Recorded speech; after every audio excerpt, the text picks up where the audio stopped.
L'une des particularités de cette troisième édition du Makutano aura été la remise des prix à des entrepreneurs africains qui se sont distingués dans des catégories respectives. Mais le prix spécial du jury, hors catégorie, est revenu à Pacifique Karacha, qui est notre invité. Bonsoir Monsieur Karacha. Bonsoir Monsieur Paul. Merci de répondre à quelques-unes de nos questions après que vous ayez reçu ce prix. D'abord, la première, comment vous accueillez le fait d'avoir été sélectionné par le jury, prix spécial hors catégorie dans une rencontre comme le Makutano? J'ai un sentiment de joie, de satisfaction et surtout de reconnaissance d'autant de sacrifices et que ça vienne justement d'une organisation comme Makutano qui a pris le soin depuis toutes ces années de construire le sérieux, la rigueur. Quand je regarde le panel qui était constitué d'un ancien Premier ministre, d'un ancien gouverneur de la Banque centrale, d'un des piliers de l'économie congolaise, le président du Conseil supérieur. Du côté des dames, nous avions eu la ministre du portefeuille, Madame Munga. Nous avons eu le ministre Moutiri, du président de la FEC, M. Albert Yuma.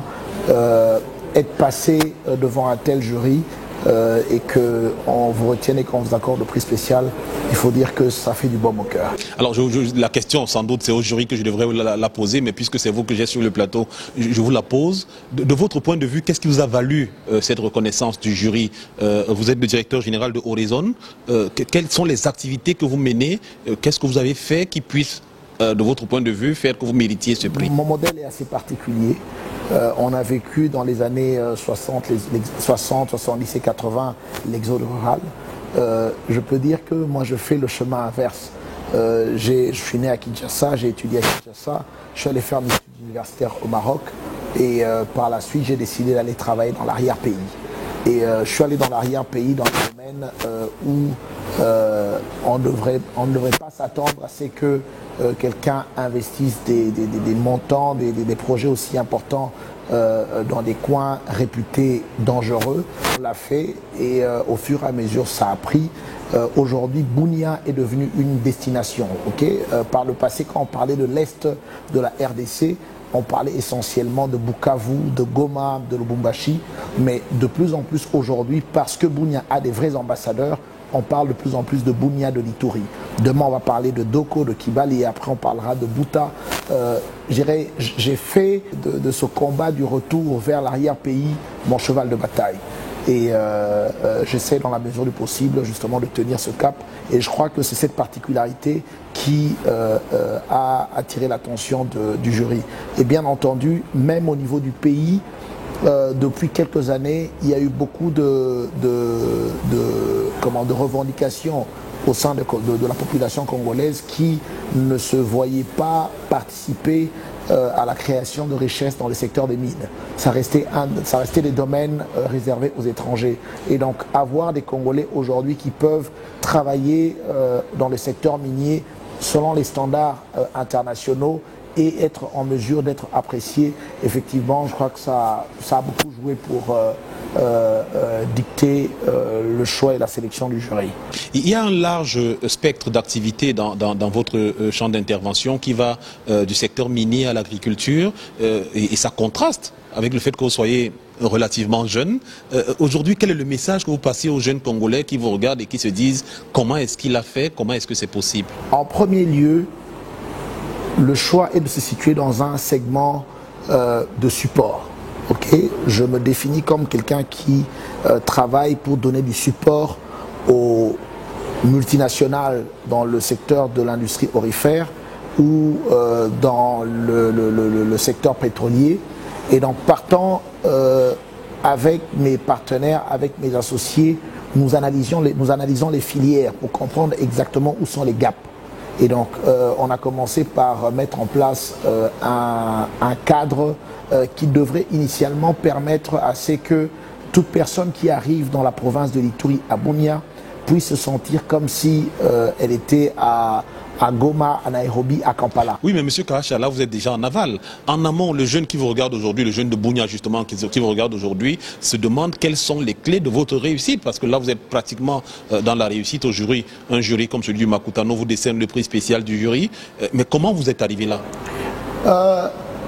comme j'ai eu à le dire tout à l'heure, c'est l'analyse d'abord de la filière et du contexte. Il faut avant toute chose identifier un marché qui va vous porter. Et donc ici, moi, je regarde dans un premier temps, je regarde la société minière ou la société pétrolière qui va s'installer. Dès le moment où elle s'installe, ça veut dire qu'il y a un marché qui va se développer autour de ce projet pendant 10-15 ans. Et donc, je me constitue d'abord fournisseur pour ce grand projet. Et de l'autre côté, je prends le temps de développer une activité tout doucement qui va répondre aux besoins de la population environnante. Mais déjà, j'ai ce projet qui va pouvoir supporter les charges que nous avons. Dans le cas de l'Itourie, c'est un des grands groupes pétroliers qui est un des fleurons du monde, je vais taire le nom, qui justement s'est intéressé à nos activités et qui a mis sa base vie dans nos installations. Dans le cas du Haut-Touélé, c'est la mine de Kibali, où aujourd'hui nous travaillons comme le principal garage qui fait la maintenance de tous les véhicules de la mine et des sous-traitants. Et nous sommes dans le drilling qui par le passé était une activité essentiellement réservée aux entités étrangères, donc sud-africaines, britanniques, australiennes. Mais aujourd'hui, il y a un Congolais qui dirige une entreprise de drilling et qui s'avère être un des leaders aujourd'hui pour la société de Kibali. Si la société de Kibali, pour caricaturer et donner une image, s'ils ont 10 rigs dans la mine souterraine, nous en avons 8. C'est la société Horizon qui porte les 8 rigs dans la mine souterraine. Ce qui est en termes de part, nous occupons quand même 80% de cette activité qui n'est pas de moindre. C'est de la technologie de pointe, la rigueur est de mise et ça demande vraiment d'être parcimonieux pour le faire. Et donc je dirais à mes jeunes ou à des plus jeunes que moi qui ont également l'ambition de se lancer, l'entrepreneuriat de mon point de vue est la clé du futur. Le modèle du fonctionnariat ou de l'ouvrier a montré ses limites, a échoué. Combien de nos parents aujourd'hui meurent d'AVC parce que même après avoir occupé des hautes fonctions, comme le système, comme la sécurité sanitaire n'est pas organisée, la sécurité sociale n'est pas organisée correctement, le jour où la fonction s'arrête, ces messieurs ou ces grandes dames sont appelés à revivre des conditions de misère qui les précipitent vers la mort.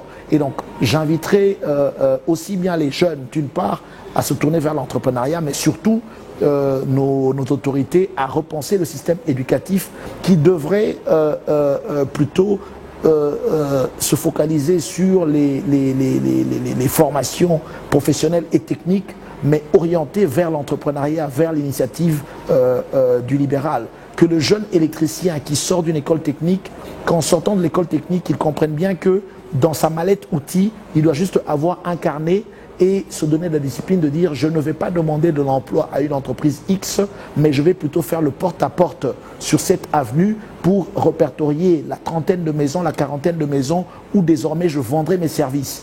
Et je vendrai mes services contre un reçu et à la fin du mois je pourrai recevoir mon enveloppe. Nous le voyons ici, il y a beaucoup qui le font déjà, mais ce n'est pas organisé, ce n'est pas structuré, c'est encore un peu éparse et je dirais le créneau c'est d'abord de se souvenir qu'il y a moyen de s'en sortir par soi-même. Horizon Drilling a aujourd'hui pignon sur rue. Vous êtes récompensé par le jury du Makutano. Vous avez le prix spécial. Qu'est-ce que ça symbolise pour vous pour sortir? C'est-à-dire que c'est l'aboutissement pour vous ou alors c'est... Le commencement. Non, c'est pas l'aboutissement. C'est le commencement. Ça veut dire que désormais, il faudrait qu'à Makutano 4, je puisse dire à ceux qui m'ont vu à Makutano 3 que nous avons fait un pas de plus. Et donc ça demande beaucoup plus de rigueur, ça demande beaucoup plus d'engagement et justement une interpellation. Pour nous, c'est, allez, we are looking at you.